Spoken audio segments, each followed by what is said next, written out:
In light of the terrorist massacre in New Orleans on New Year's morning, I've been doing some reflection and thinking. Who is responsible for this massacre? Obviously, the perpetrator, whose name I will not say, but I think it goes much deeper than that. I think we can lay the blame at the feet of someone that we may not really think about in those terms. Stay tuned. Hi, I'm Dr. Ken Henry, and this is Conservative Commentary, where we spread the MAGA message. Hey, before we start, I'd like to ask you for a favor. If you would, please like, comment, share, and subscribe. That really helps us grow the channel and get the message out. And go over to youtube.com/@the-MAGA-message and check out our other videos. You know, I think back to a time when Barack Obama was in office, and he referred to ISIS as the junior varsity, saying something along the lines of, well, you can put on a Los Angeles Lakers uniform, but that doesn't make you Kobe Bryant. Yeah, that was our leader. And then I think back to just this past May of 23, when Joe Biden stood as the commencement speaker at Howard University and declared that white supremacy was the major domestic terrorism threat.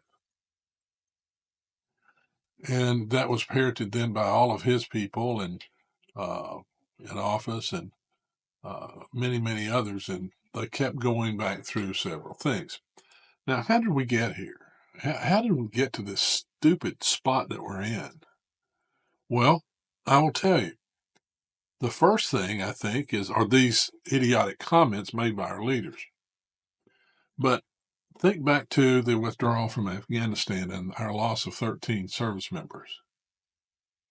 That certainly signaled weakness throughout the world on behalf of the United States.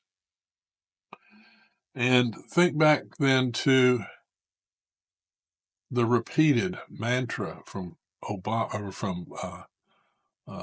Biden and his people that President Trump and the ultra MAGA conservatives were a threat to American democracy. That didn't help things either. And then we have a attorney general who would rather prosecute and go after parents who speak out at school board meetings than to go after terrorists. You recall that, don't you, when the attorney general had the FBI investigate parents speaking out at school board meetings as potential terrorists. And, oh, yeah, well, also investigating Catholics, if you can believe that. If you don't recall that, look it up. It was one of the low points, I think, in the last 4 years of this administration. But that was certainly a contributor. And then, the whole idea that the FBI would go after, still are going after, January 6th people who basically all that are left are people that went into the Capitol and took some pictures or shot some video with their phones. And, let me add one more. The FBI has been holding a campaign of meetings, recruiting efforts. They call them equity recruiting events. I don't want an equity FBI agent. I want a bad son of a gun as an FBI agent who's loyal and does his or her job. But that's how we got where we are. This is not the first time that a terror incident happened on American soil, and it's not the first time that an automobile was used either. I want to talk about 6 different terror incidents that happened in the United States, and this is in order of the number of deaths or injuries. Okay. In 2016, there was the Pulse nightclub massacre that left 49 people dead.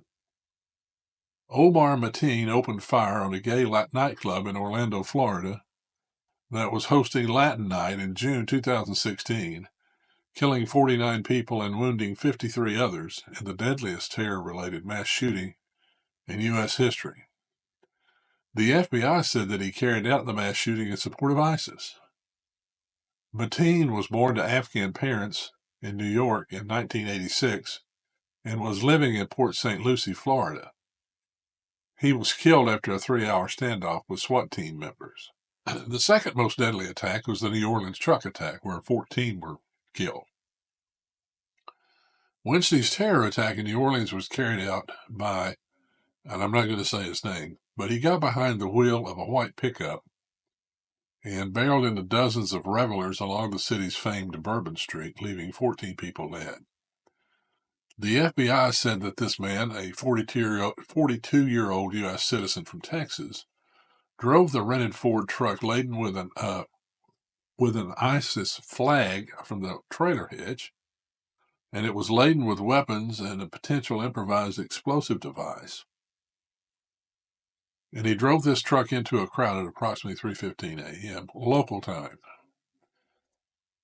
30 others were also injured, and he had planted 2 improvised explosive devices along Bourbon Street prior to running over these people with his truck.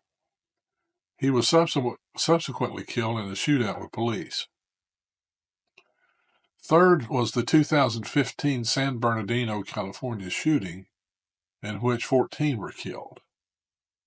In 2015, Syed Rizwan Farouk and his wife, Tashfeen Malik, shot up a San Bernardino County Department of Public Health training event and Christmas party, killing 14 people and injuring more than 20 others. The couple, who were both Muslims, were killed following a shootout with police. The FBI said the couple was homegrown violent extremists inspired by foreign terrorist groups, although the agency did not specifically say they were inspired by ISIS. Yeah, well, take a guess. Reports at the time said Malik, who was born in Pakistan and was in the U.S. on a green card, pledged allegiance to ISIS leader Abu Bakr al-Baghdadi on Facebook while the shooting was happening. He was killed in the shootout with a SWAT team member. Number 4 is the 2017 New York City bike path attack, which left 8 dead. Uzbekistan native Sayfullo Saipov killed 8 people by driving a truck into a bike path full of cyclists and runners in New York City in 2017. 6 of the deceased were foreign tourists, while 13 were injured, including a Belgian woman who had both of her legs amputated. Prosecutors in New York described the vehicle ramming terror event as the worst terrorist attack since 9/11. A black standard flag, one of the flags flown by the Islamic prophet Muhammad, and a document indicating allegiance to the terrorist group, the Islamic State of Iraq, and the Levant, ISIL, the precursor to ISIS, were found in the truck. Saipov, the green card holder at the time, was given 10 life sentences plus 260 years in prison. 5th is the 2016 Ohio State University attack, which injured 11. A Somali student, Abdul Razak Ali Martan, plowed a car into a crowd at Ohio State University in November 2016 before stabbing several pedestrians with a butcher knife. The attack left 11 people injured before Artan was shot and killed by a university police officer. Law enforcement sources told Fox News at the time that they believed that the attacker was self-radicalized by ISIS propaganda. Our town also praised American-born al-Qaeda hero Anwar al-Awlaki, as a hero and railed against the U.S. interference in Muslim lands in a series of Facebook posts. Number 6 is the 2017 New York City subway bomber. 3 were injured in this attack. ISIS-inspired Akayed Ullah set off a pipe bomb that partially exploded in New York City's busiest subway station in 2017. This device targeted the pedestrian tunnel between Times Square and Port Authority stops in Manhattan. So, we should have been on guard. Christopher Wray, the FBI director, sat in front of Congress just recently and said this is the highest domestic terror threat he'd ever witnessed. And yet, we were unprepared for this attack. I think we've got a priority problem in the Department of Justice and the FBI. I certainly hope that Kash Patel and Pam Bondi will address this issue and help us to be safe.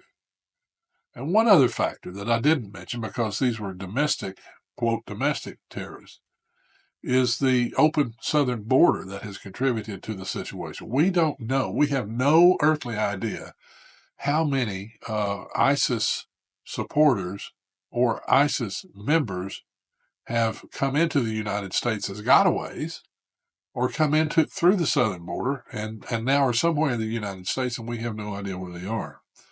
And they well could be forming groups or informing others or using propaganda to radicalize others. It's a real problem. And I certainly hope the new administration will address it early and effectively. Hey, take a look at this clip from Fox News, and if you would, please share your thoughts with us in the comments.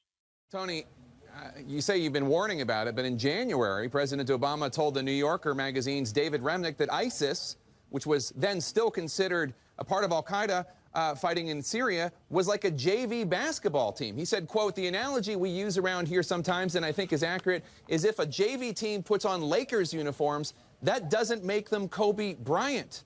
White supremacists I did my inaugural address to single out as the most dangerous terrorist threat to our homeland is white supremacy. The president yesterday at his commencement address for the Howard University graduates called white supremacy the major domestic terror threat in this country. Is that correct? It tragically is. Iran becomes a surrogate for Muslims. You know, we're going to shoot people in Mexico, and talking about fentanyl becomes a surrogate for brown people south of our border. You never hear them say, we're going to smoke white supremacy out of this country in the same way they talk about terrorism in other places. I wonder why that is. White supremacists, right-wing extremists, and domestic terrorists trying to stoke fear in the hearts of New Yorkers. They want us to think twice about our safety before we worship, before we get on a subway. It's just so amazing that, 21 years after 9/11, all the threats to the homeland are homegrown and spurred on and exacerbated by a twice impeached ex-president. It's amazing. According to the United States intelligence community, domestic terrorism from white supremacists is the most lethal terrorist threat in the homeland. Terrorism from white supremacy is the most lethal threat to the homeland today. Not ISIS, not al-Qaeda, white supremacists.